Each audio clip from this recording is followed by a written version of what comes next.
Hello guys, my name is Gordon, and today I want to show you how to set up a SmartPump tourniquet system by Stryker. This system is usually being used in orthopedic and vascular surgery. Its main purpose is to minimize bleeding from the surgical site. So before you set it up, you need a tourniquet. This is the tourniquet. They come in different sizes. We have 12, we have 18, we have 22, we have 30, we have 34, we have 44. It comes into different sizes. So the one I'm holding today is 24 inches. Then you also need a soft band known as web reel here in the US. So this one prevents the cuff from coming into direct contact with the skin. So it will definitely protect the skin from friction. Then you also have the machine. So the first thing you're supposed to do is to connect this machine, connect with this machine to a power source, connect it to a power source, then come turn it on, press here to turn it on. Then it takes a few seconds for it to load, and as you wait, so it normally has two settings. The setting that has appeared on the screen is normally meant for a lower limb surgery.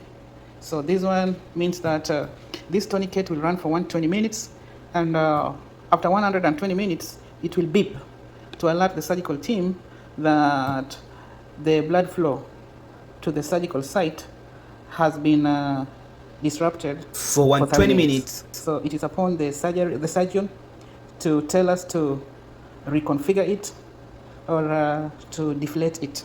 So for you to set this machine, we have the right side, and the left side.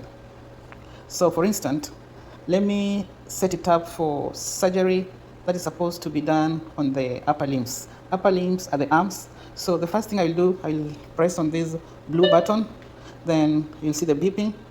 Then I will come to pressure and lower the pressure to 250. So we use 250 for upper limb surgery. So that's the pressure. Then I come to time. Time we normally do 60 minutes for the arms.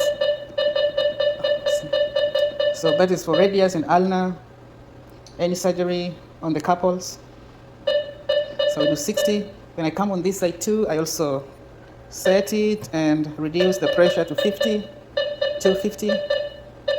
Then I come to minutes and I do 60 minutes. Then I press here, then I also press here, then it is now ready. So after the cuff has been applied and a connection has been established between the cuff and the machine, if you want to inflate it, depending on which side, is it right or left? So if it is left, you come and press this button. There's I'm not very good with colors, but I think this is purple. So you press here. Then if you press there, it will start pumping. And when you want to deflate it, as you can see, it is pumping. But when you want to deflate it, you come here and press deflate, and the air will come out. So this side also works the same. So you just press inflate for this side. It will also inflate, as you can see down there. And if you want to deflate it, you come and press here. Okay, so that is it. So 120 minutes, 300 of pressure millimeters per mercury is what we use for the surgical operation that is done on the lower limbs. So if you're operating on the tibia, fibula, you're operating on the femur, you are doing something like total knee, you're doing something like intramedullary nailing of a tibial fracture, then you'll be using this setting. But when you are working on the ulna, you're working on the radius, then you're working on the humerus, then you'll definitely use the 60 minutes over 250 pressure millimeters per mercury.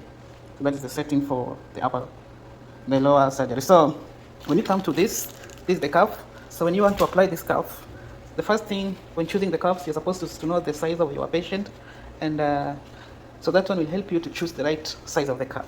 So before you do it, let me assume that this is the limb which we are going to operate on. You need to apply this web reel like that. So you apply the web reel so that the web reel can protect the patient from direct contact with the cuff, which is under pressure. Then bring the cuff.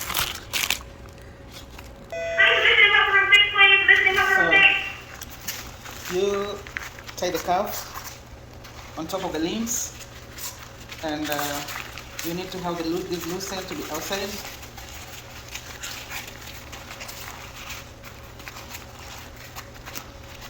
You hold it in this position, and you pull it tight.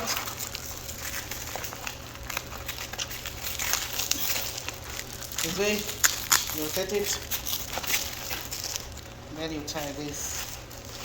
It has to be tight, so that when the pressure when the cuff is being inflated, it does not become loose. So this is how it's supposed to look like. It's supposed to look like this. So I'm assuming that the white portion, the white container, is the limb, and we have a cuff, and we have web reel or cotton below it. And this is how you connect. The cuff is connected this way. So some of these cables, you can't connect them directly. You must have an adapter. Unfortunately, I don't have an adapter here. I will have shown you. So guys, thank you so much for watching this channel. I just want to request you to continue supporting us by liking, subscribing, sharing to your friends and everyone else whom you feel might benefit from this channel. Thank you so much.